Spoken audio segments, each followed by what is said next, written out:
chord, the sheet of the song today with the chord diagrams on it, okay? So if you're interested in that, I'd be happy to send that to you.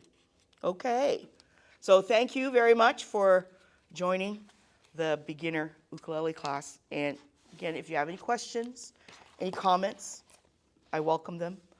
Please let me know. Okay.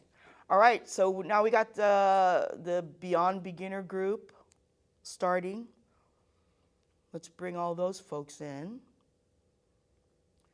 And just to let you guys know, I cannot see any more than, I think it's 15 persons on my screen.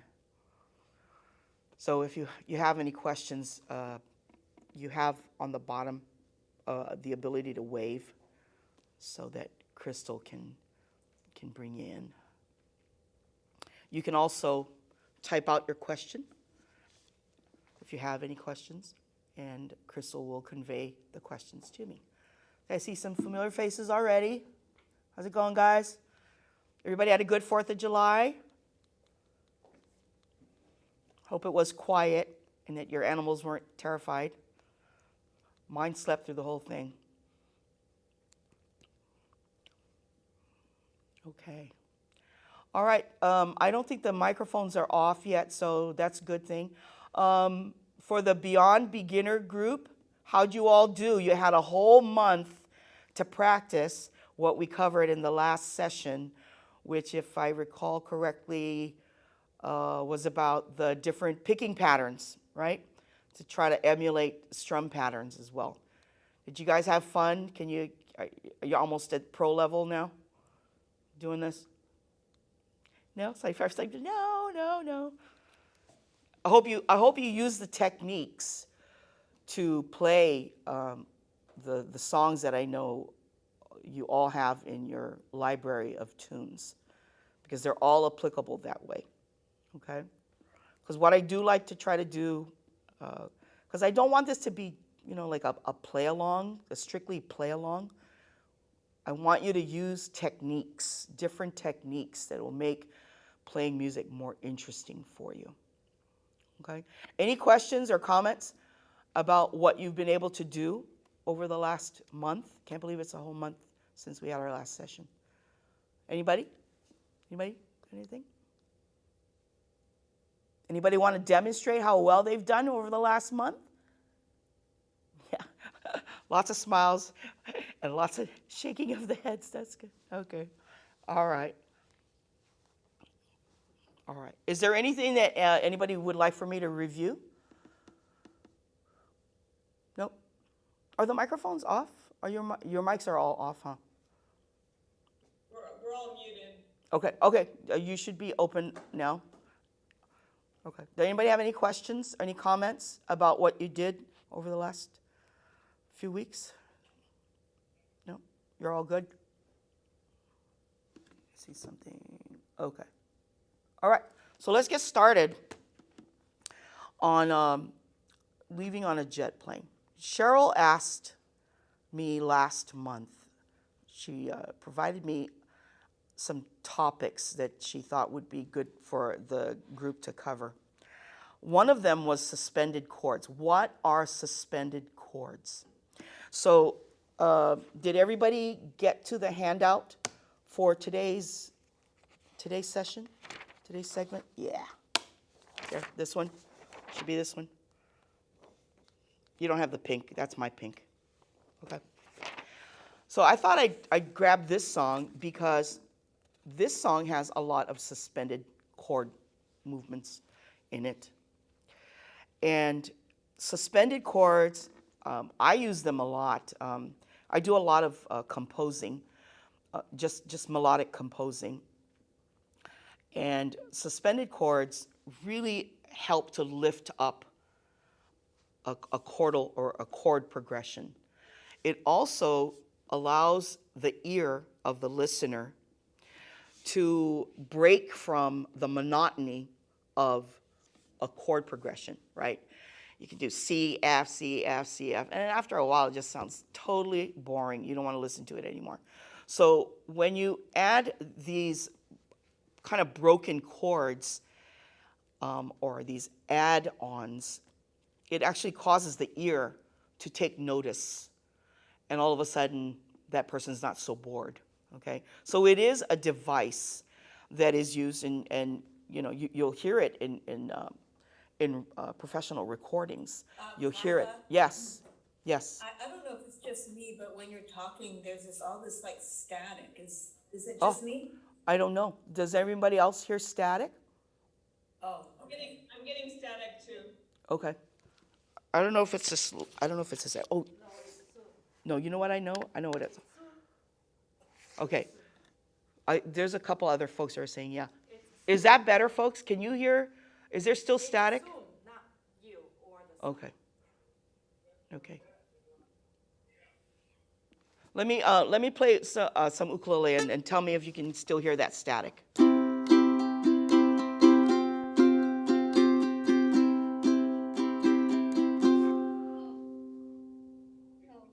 No static? It's fine.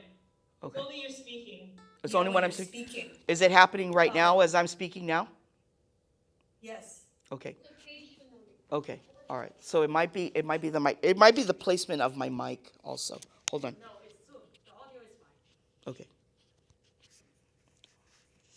They're saying it's only with my voice. Okay. All right. So let me. I just moved it. Is that a little better? Is that a little bit better? No.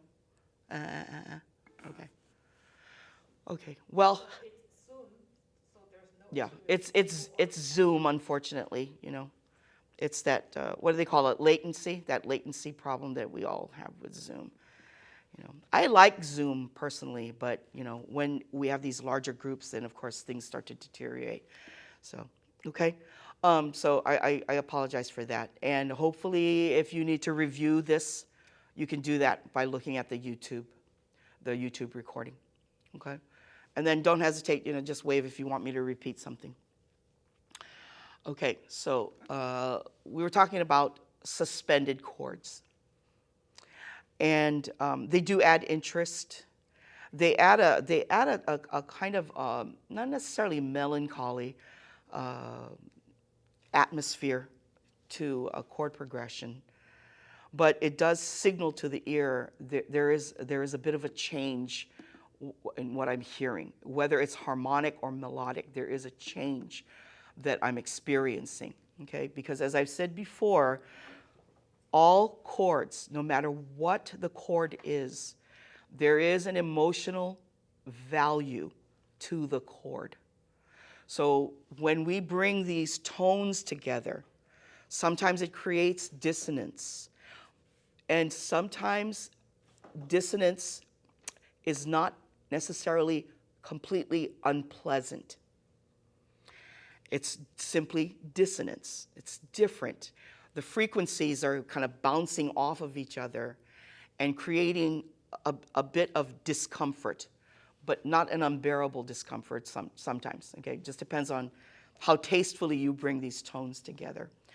You hear the same thing with a group that is trying to blend harmony. Okay, you can create dissonance just by putting in the wrong person's note, or you create it on purpose. So. Okay, so what is a suspended chord? As I put in a very brief little description here, the third note of a chord, whether it's a minor or a major, okay, is replaced by the fourth note of the chord, okay, or a fourth note in the scale. And sometimes the third is replaced by a second. So we give them these names. Now, it's interesting that in this particular song, there is no four, if you notice that. There is no four. It doesn't say in the second chord of the intro. It says C sus, simply C sus. That's a shortcut for saying C sus 4. Okay, so when you see C sus, it's a C sus 4. It is not a C sus 2. It is a C sus 4. If it's a C sus2, it will say 2. So it's a bit of shorthand for C sus4. All right, so I provided a C chord because when we play chords, our chords are made up of 3 tones. That's why we call a triad.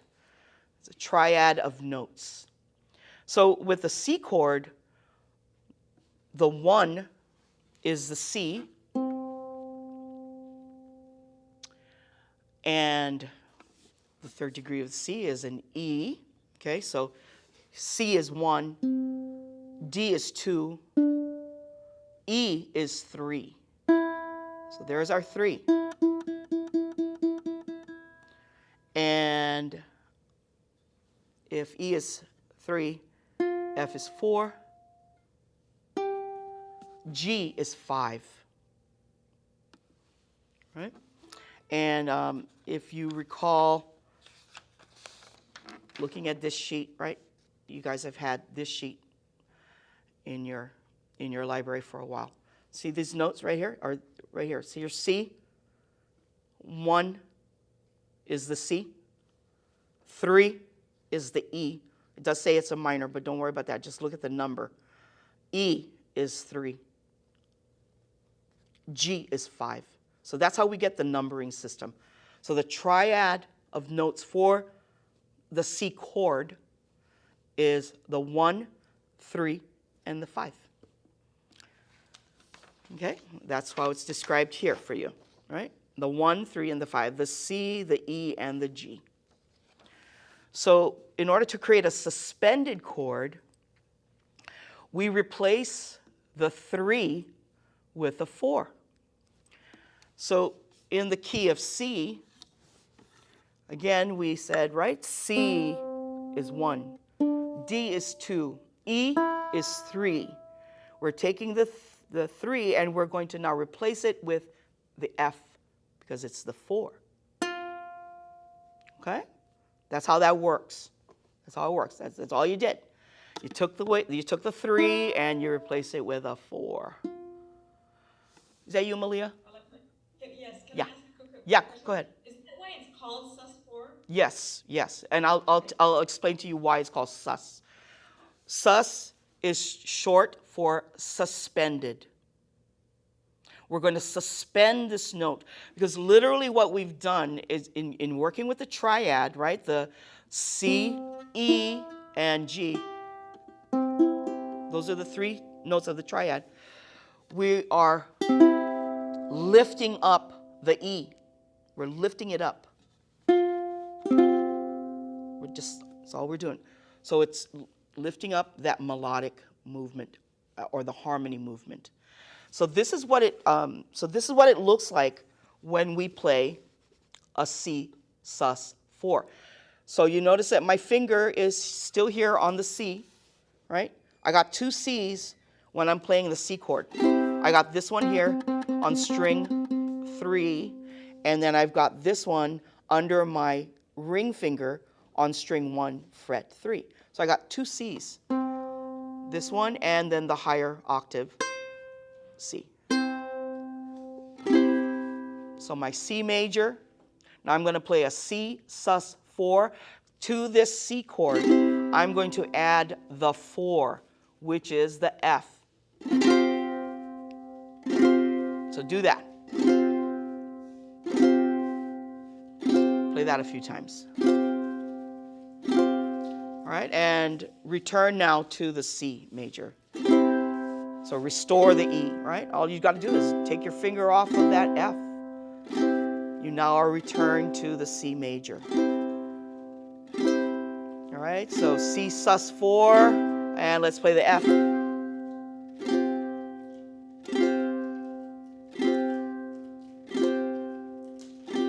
Let's go back to the C major.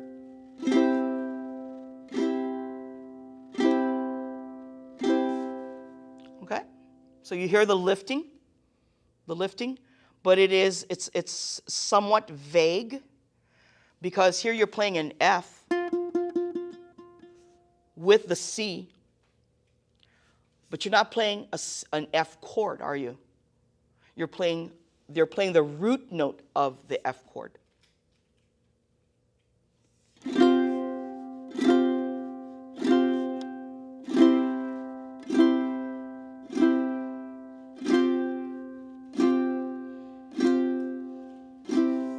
Okay? If you have an opportunity, a really good song to listen to, where you can hear this big, bright sound, is you listen to The Who. Remember that English band, The Who? I think we're all old enough to remember. Maybe not Malia, but you know, you can always do YouTube. Okay, from the rock opera Tommy, Pinball Wizard. Okay, they're really strong.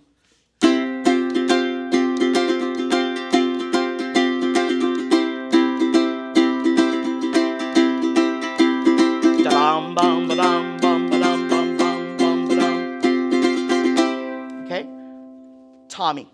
Okay, so that's the use of that. It's it can be subtle and it can be really powerful, like it was in that soap opera. Soap opera, that particular rock opera. Okay, so that's something to kind of experiment with. All right, so that's sus4. Sus4. Less frequently used is sus2. There is no sus2 in Leaving on a Jet Plane. There isn't one. But we should cover it anyway. What are we doing with a sus2? We take this note here, and we're going to replace the C here, with 2. What is the 2 to the C? Whatever's next in line, right? That's going to be the D, right? So now we're going to take our middle finger, and we're going to place the middle finger on fret 2 of string 3. That's a C sus2.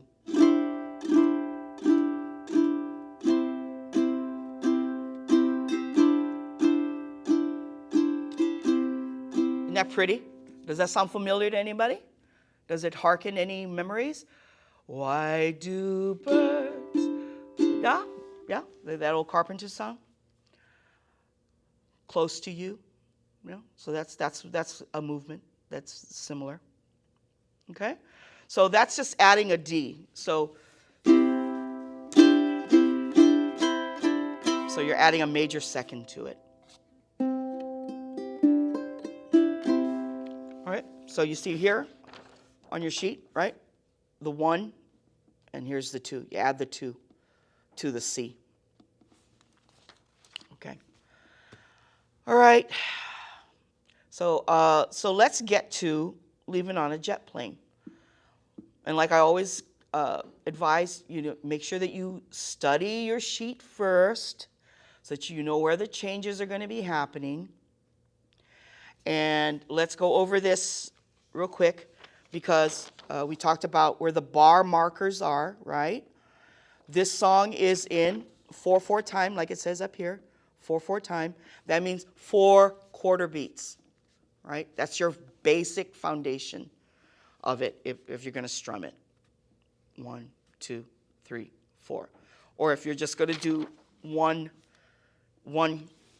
whole note, 1, 2, 3, 4, 1, 2, 3, 4, 1, 2, 3, 4. What if you want to do 2 half notes? 1, 2, 3, 4, 1, 2, 3, 4, 1, 2, 3, 4. Okay. If you wanted to do 4 quarter beats, 1, 2, 3, 4, 1, 2, 3, 4, 1, 2, 3, 4. All right. So you get to experiment with this stuff, referring to your other sheets. Okay. Now each marker here, these vertical lines, the straight vertical lines, they tell you that the C within this bar or this measure is going to be 4 beats. Then it goes to 4 beats of the C sus 4, returns for 4 beats to the C, so forth and so on. Now, if you look here on measure 1, 2, 3, 4, 5, 6, 7, you see that the G7 and the G7 sus 4 share a measure, right? There is no bar marker in between those 2 chords. So you got 2 chords. That means each chord has 2 beats. G7 has beats 1, 2. G7 sus 4 has beats 3 and 4. So this is what it's going to sound like. So here's G7. 1, 2, 3, 4. 1, 2, 3, 4. 1, 2, 3, 4. Okay? That's not hard to do at all, is it? G7 sus 4.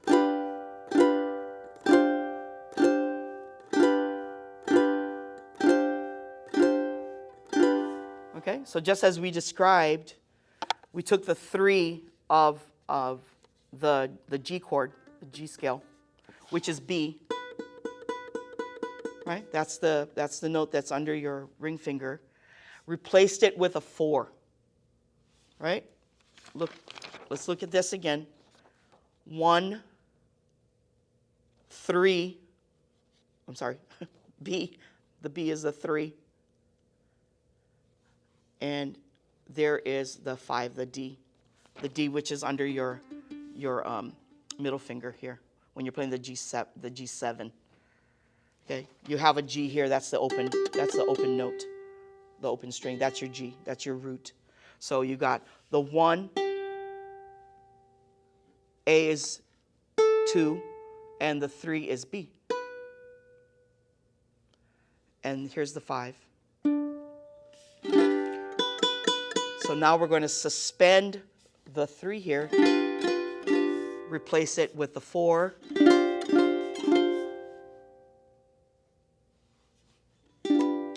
So we replace that B with a C. But the B is going up there. Okay? All right. So I hope that you'll be referring more and more to this, okay? Because this really helps you unlock what it is you're doing. We're going to get a little bit into the naming of chords, how chords get their name, okay? But that's a whole other course unto itself, really. It is. Okay, so this is not the right venue for that. Okay, so G7 is the other suspended chord in this arrangement. Okay? So you see how that works, right? It's fixed. It's the 3 that is replaced by the 4. So in this case, the B is replaced by the C. All right. So that's the 2. Okay, any questions? So as long as you see 2 chords within the same measure, then that's what's going to be happening. They split, okay? 1, 2, and then 3 and 4 for the second one. So that's where you're going to see that here. And this is they only plotted it out on the intro, but it acts as your guide for playing these other chords here. Okay? So let's go with the introduction. Let's play that introduction together. So we've got, let's make sure we understand. We're going to play the C and C sus 4 twice. Then we're going to play return to the C, and then we're going to play a whole measure of the A minor, and then the measure containing the G7 and G7 sus. It's 2 beats each. And then we will resolve from the last G7 there in the intro to the verse. Now I want you to also notice that the lyric, the very first lyric, all my, is still being played under the G7 chord. Yeah, because we don't go to the C chord until we get to the word bags. So make sure that when we play that G7, it's probably going to be on beat 3 or 4 that we start singing all my. Okay? So when we get to there, we'll cover that so that you can understand how this all begins. Because rarely does a song begin on beat 1. Rarely. It's unusual. Okay? Most times a song is going to begin on beat 4. Sometimes beat 3. Okay? Those are called pickup notes. Okay? We pick up the lyric from that point in the measure, not 1. All right? So let's do this, and let's go slow. 2, 3, 4. 1, 2, 3, 4. C7 sus. 3, 4. Back to C. 2, 3, 4. C sus 4. 2, 3, 4. C. 2, 3, 4. A minor coming up. 1, 2, 3, 4. G7 to G7 sus. Okay? 1, 2, 1, 2, 3, 4. G7, 2, 3. All my bags are packed. Okay? Did you hear that? Where the lyric started on beat 4. Yeah? Okay? So you got to get used to doing that because most times, ukulele players, we deal with these kinds of sheets, these kinds of song sheets. So be very mindful, where does that C come into play? It's not at the beginning of the lyric, where the lyric starts, okay? Something to get used to. And this is not necessarily my key. I may have to sing in a low voice. All my bags are packed. I'm ready to go. I'm standing here outside your door. I hate to wake you up to say goodbye. 1, 2, 3. But the dawn is breaking. It's early morn. Taxi's waiting. He's blowing his horn. Already I'm so lonesome I could cry. So kiss me and smile for me. Tell me that you wait for me. Hold me like you'll never let me go. 'Cause I'm leaving on a jet plane. Don't know when I'll be back again. Oh, babe, I hate to go. There's so many times I've let you down. So many times I've played around. I tell you now, they don't mean a thing. Every place I go, I'll think of you. Every song I sing, I'll sing for you. When I come back, I'll wear your wedding ring. So kiss me and smile for me. Tell me that you wait for me. Hold me like you'll never let me go.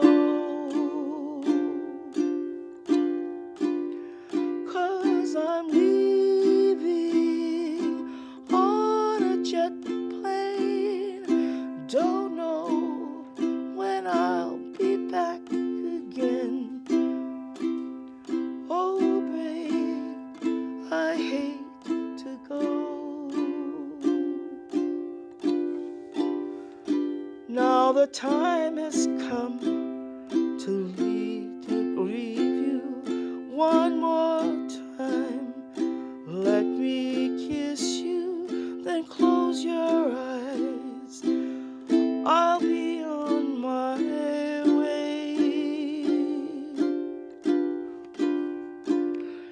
Dream about the days to come when I won't have to leave alone, about the times I won't have to say.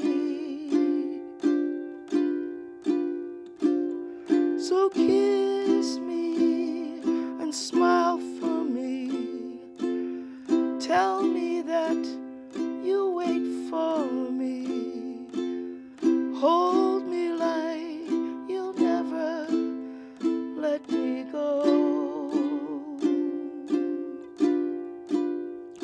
'Cause I'm leaving on a jet plane.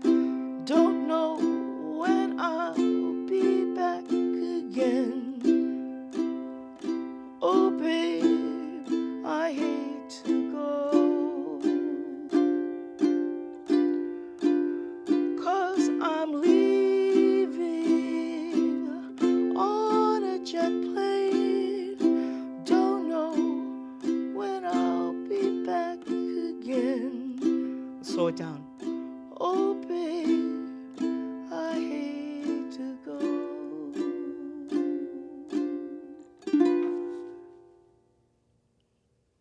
Very good, guys. Cool. Sorry about that. I didn't hydrate before I started singing the doggone song. Okay. All right, hold on now. Okay, so how did that feel? Was that good? I think so. I could see people singing, which was really cool. I love that. That's wonderful. Okay, so those are the quarter beat patterns. Okay, got a question? I got somebody who has a question. Hold on now. I can't hear you. I think you have to take your mic off. Okay, go ahead. Go ahead with your question. I'm kind of confused about the suspension.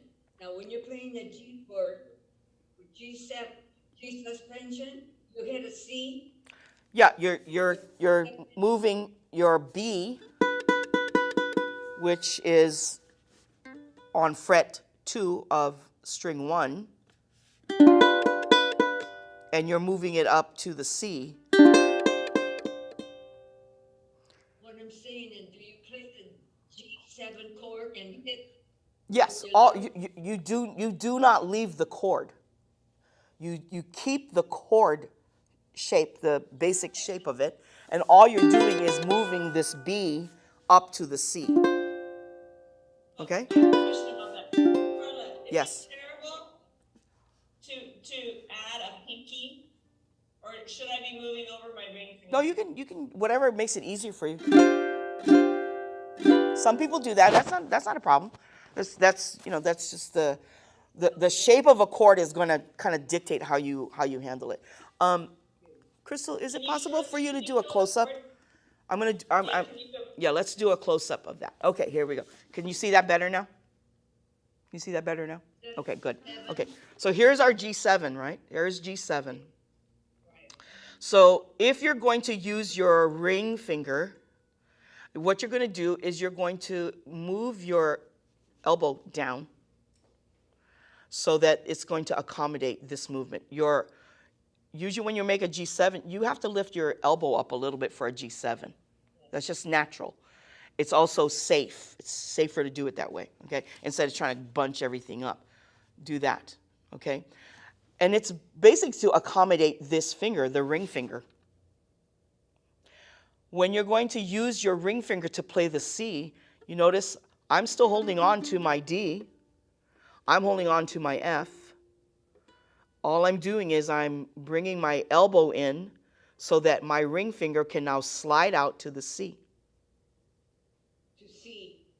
The C, here's a C, the C note right here.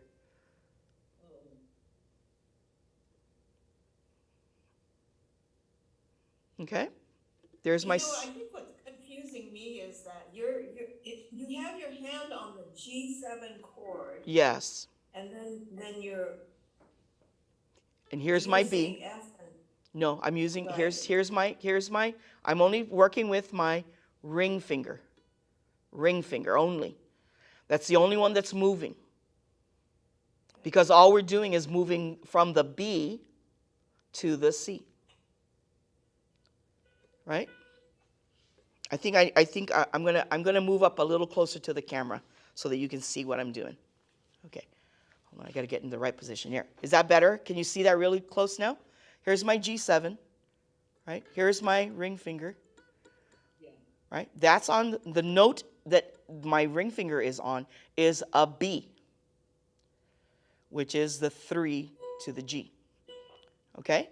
And I'm going to now lower my elbow so that I can slide my ring finger from the B to the C.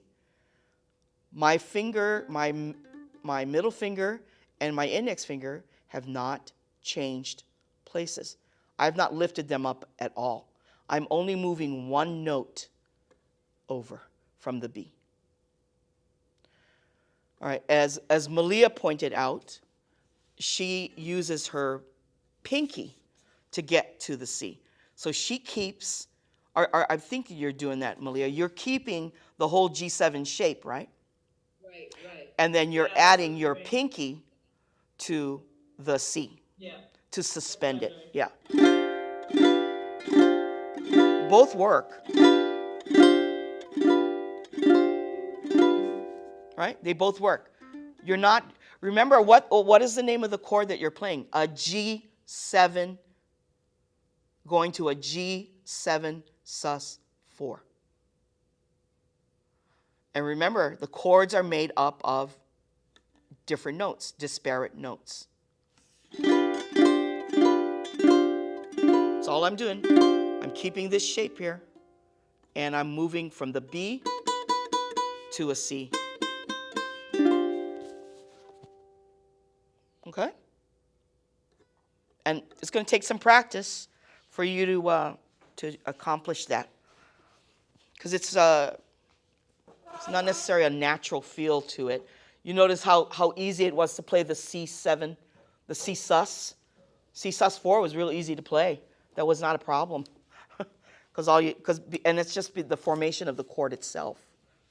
Okay, so depending on what the chord is, what its natural shape is, that's going to dictate certain movements that are very important behind the scenes, right? We've talked about this quite a bit.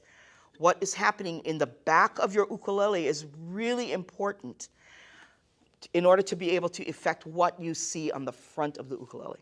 So the placement of your thumb, the movement of your wrist, the lifting up of your elbow or bringing it in, those are all factoring into making that chord correct.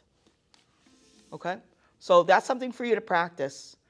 And I don't think on the chord sheet, I don't think there is a G7 sus4. That's not on the chord sheet. So that's something you're going to have to get used to seeing.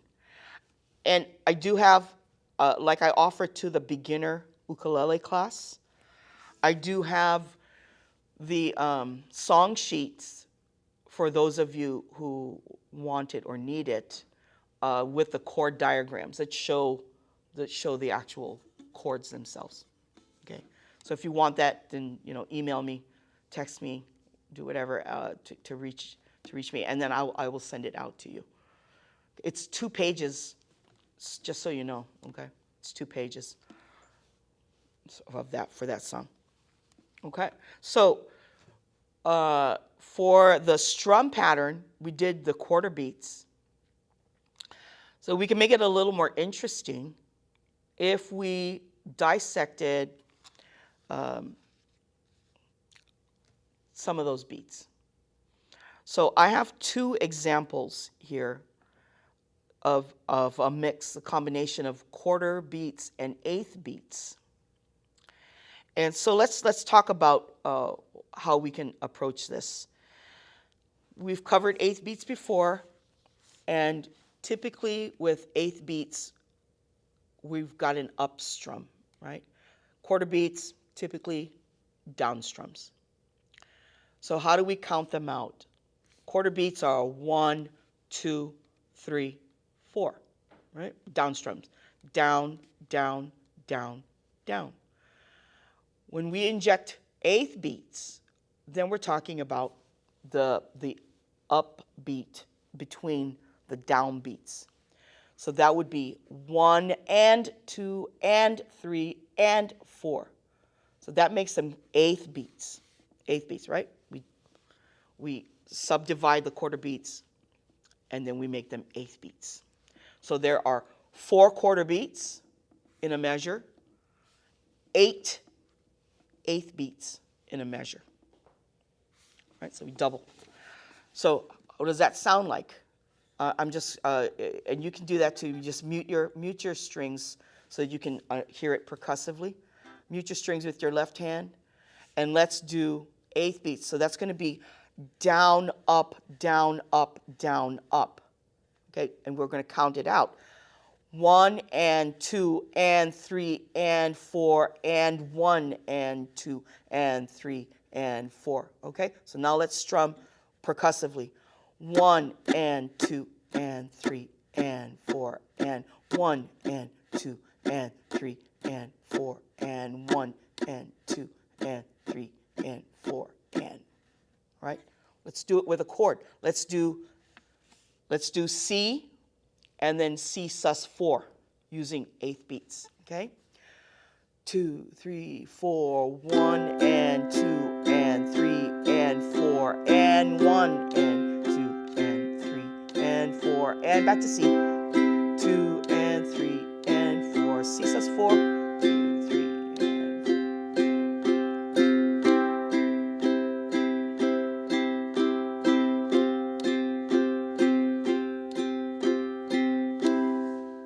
Yeah, how does that feel? We can, and just to give some perspective, if I took the first line of this song, for those of you who may be adventuresome, I'm going to play this first line, and I'm going to use, instead of the F chord, I'm going to use the C sus4. Okay?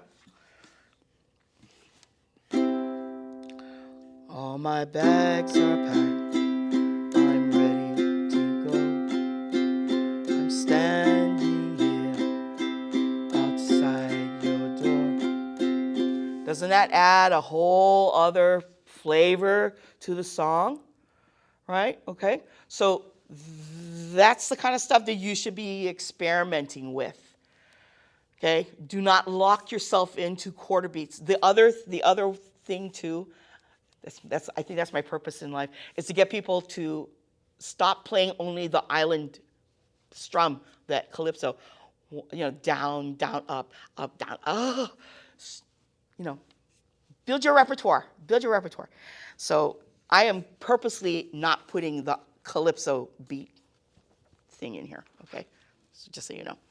All right, so that is a really different way of exercising this, right? Using the eighth beats. I didn't put eighth beats in here either, because I figure you guys can do that on your own since we got this covered.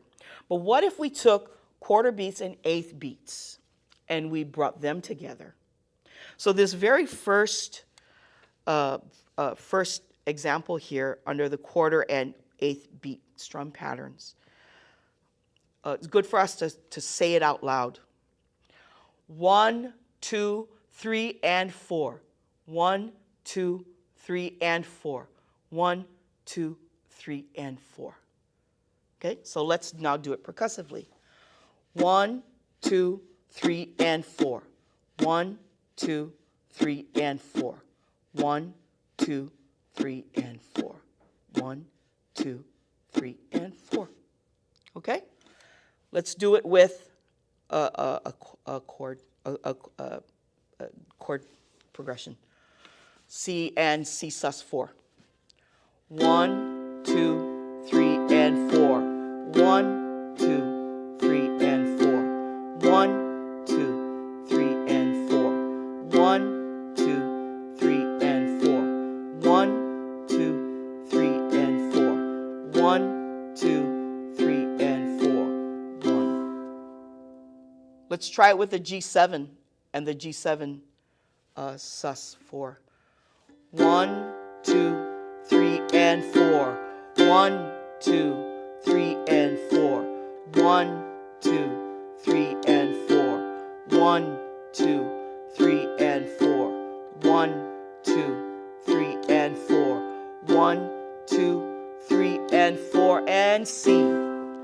Your finger's already there, right? When you do that G7 sus4. Okay, even if you got your pinky on that Malia, it's okay. Play that C, because the next time you come back to the C, you just put your finger where you normally would put it. Okay, so that's not a biggie. There's no hard and fast rule that says you have to have your finger on that string at that time. Okay, you do what's convenient, what's efficient. Okay, how does that feel? Doesn't that feel nice, right? 1, 2, 3, and 4. It adds a different little kick to things. Okay, now let's take the same beats, but let's play them more fully, because in that one example that we did, we played 3/4 beats and 2/8 beats, right? 3/4 beats and 2/8 beats. That 1, 2, 3, and then the 4, the quarter beat. All right, so let's look at the second one. This is 1, 2, 3, and 4, and 1, 2, 3, and 4, and 1, 2, 3, and 4, and 1, 2, 3, and 4, and down, down, down, up, down, up, down, down, down, up, down, up, down, down, down, up, down, up, down, down, down, up, down, up, down, down, down, up, down, up, down, down, down, up, down, up. Good. All right, so let's play this sequence here. The C, let's do C, C sus, G7, G7 sus, like we did this last one, okay? I'll call them out when we're changing.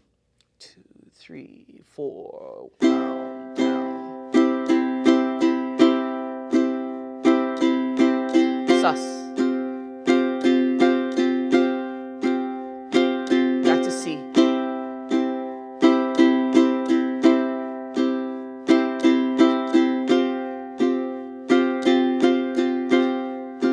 Back to C. And play the G7.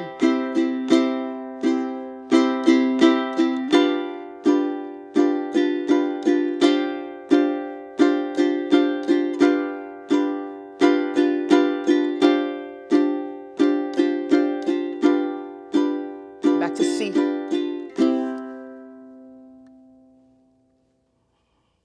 All right. So let's play around with these a little bit, and let's take the first line of the verse. Let's see what it sounds like. I haven't practiced it, so be forgiving, please. Okay. All right. So let's make sure we got our beats down. So let's do the first quarter and 8th beat combo. So that's going to be down, down, down, up, down, down, down, down, up, down. All my bags are packed. I'm ready to go. I'm standing here outside your door to wake you up, say goodbye. Yeah, different, huh? Different from the 8th beats, just strictly 8th beats. Okay. So let's try the second one, and that's going to be down, down, Oh, I just did the calypso beat. Sorry. Ah. Down, down. Oh gosh, I threw myself off. Down, down, down, up, down, up, down, down, down, up, down, up, down, down, down, up, down, up, down, down, down, up. All my bags are packed. I'm ready to go. Standing here outside your door. I hate to wake you up to say goodbye.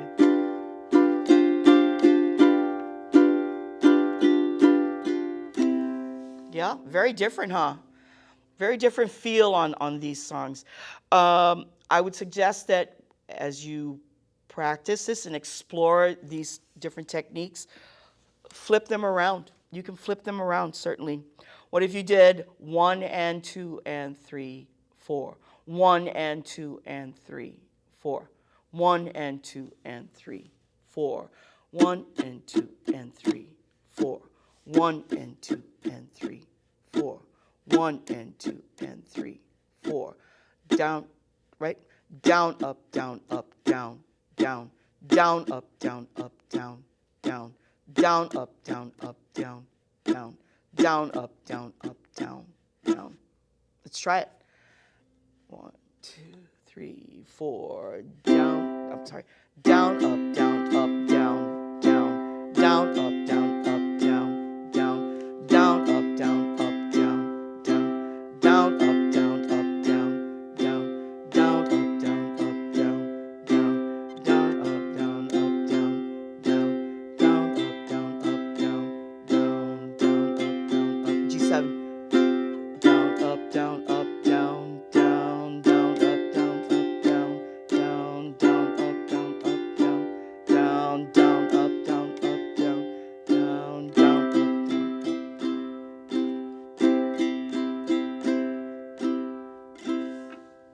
Okay? Some of you are interested in writing songs. Does that inspire anybody to write songs? It's really easy, once you start getting a hold of these devices, right? They're musical devices. They're used all the time to attract your attention to winning songs, okay? So they're not unreachable for any of us. We can all use them. Because literally, every single one of these major chords and the dominant seventh chords, the G7, right, C7, you can play a suspended chord with them, okay? So the major chords all, G7, here's G. What did we add? What did we add to the B, right? We replaced the B with a C. This is not G7, this is G, just plain old G. However, some of you shape your G like this, some of you do that. Yeah, however way you do it. I'm going to have to use my pinky. Here's my G sus4. What did I do? I did exactly the same thing with the G7. All I did was take the B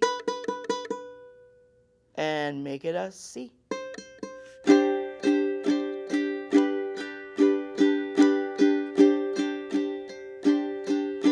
Again, here's Tommy, right? Pinball wizard.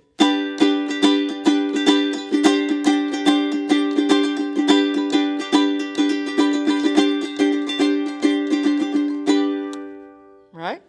What about F? Can you do F? Of course you can. Let's do F.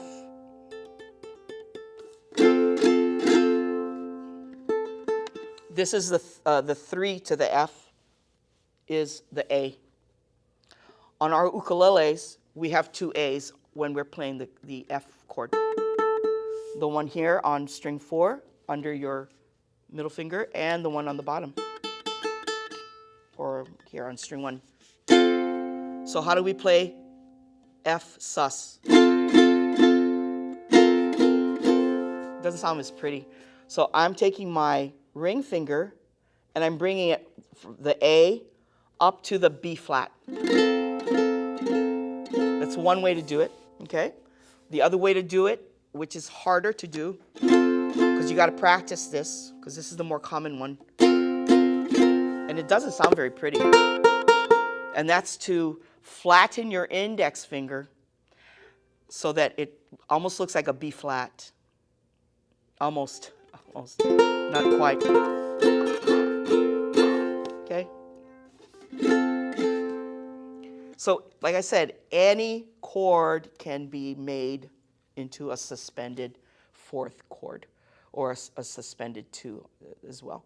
Okay? So, you just have to look at the 3. Look at the 3. Look at this sheet. You're playing the key of F. There's your 1.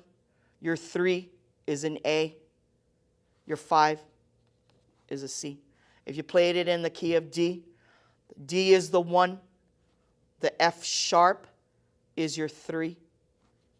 The A is the 5.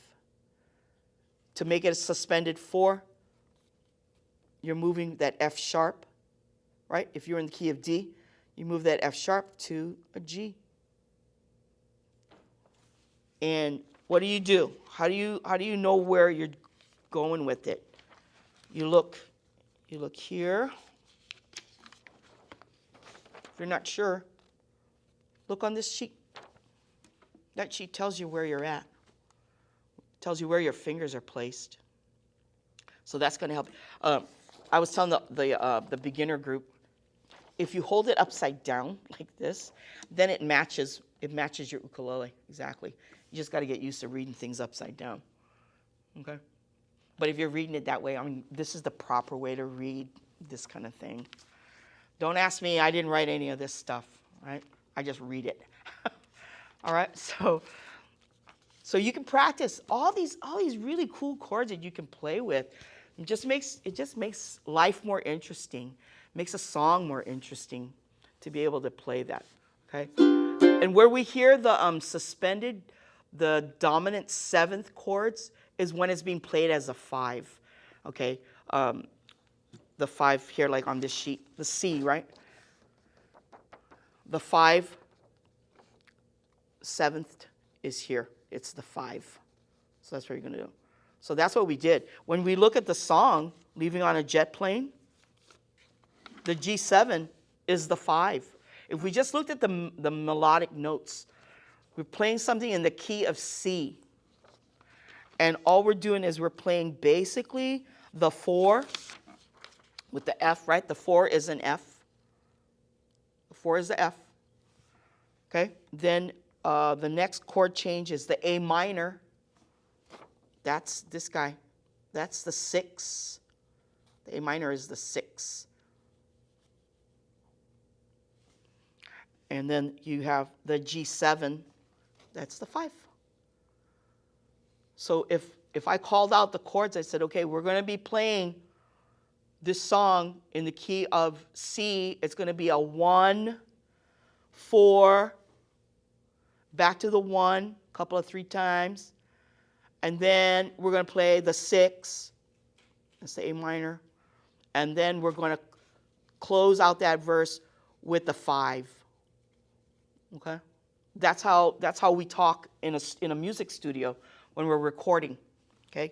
Because you got people like me who don't know how to read music. I can read music a little bit, just a little, just enough to get by. But you know, I don't usually. I'm not a very good student. I suck as a student, just so you know. So when the director, the producer, tells us we're going to be recording this song, ladies and gentlemen, in the key of A. So A is, in everybody's mind, that's the 1. Followed by the 4, then the 5, and then we're going to go and we're going to play the bridge starting in the 6. Okay, so we know, okay, 1, 4, 5, and then 6. So that's the A, look here, 1, A, 4, D, 5, E7. And then the bridge is going to move to the 6, F sharp minor. So that's how we're able to communicate, those of us who do not read music readily and those who do. That's how we communicate. It's a very basic musical language to reduce it to numbers. Okay? This is also what allows us to modulate. Modulate means to change the key. Okay, so if we started out a song in the key of A, and the director says, okay, we're going to modulate this song now, we're going to move it to C, but we're going to be singing the same verses, playing the same verses. It doesn't change anything. It's still 1, 4, 5, 1, 6, just in a different key. Everything's all lined up for us. All we got to do is write it out, what key it is, so we know. 1. They're all 1. That's why they're all lined up like this. Okay? So that should help you, I think. Because some of you, when you're playing, you do encounter songs that have modulations to them. Where it gets tricky is when the modulation is half a step up. That's bar chording, right? That's bar chording versus just changing a whole step, which is easier a lot of times. I don't know how many of you listen to the Casimiro Brothers or the Sunday Morning, more the Casimiro Brothers. And of late, there's been quite a number of other Hawaiian bands that do that. They modulate all over the place. It's just amazing what they do, you know. But they're trying to make those transitions like as easily as piano players make transitions in terms of keys. It's kind of hard with ukuleles and guitars to make them sound elegant, you know. But I think the Casimiro Brothers had their really good handle on that. Okay, any questions? It's after 6, so we're going to have to end because I know Crystal wants to go home desperately. Okay? All right, and if you have any questions, let me know. Email me, text me to let me know that you would like to talk, so that way we can be introduced to one another. If you want for leaving on a jet plane with the chord diagrams above them, let me know. I am happy to send that to you. And in the meanwhile, happy practicing. Practice, practice, practice. You know, that's how you get better, and that's how you begin to listen better. And when you hear the music, then you can play the music better. Okay? So everybody have a wonderful evening. Have a great rest of the week.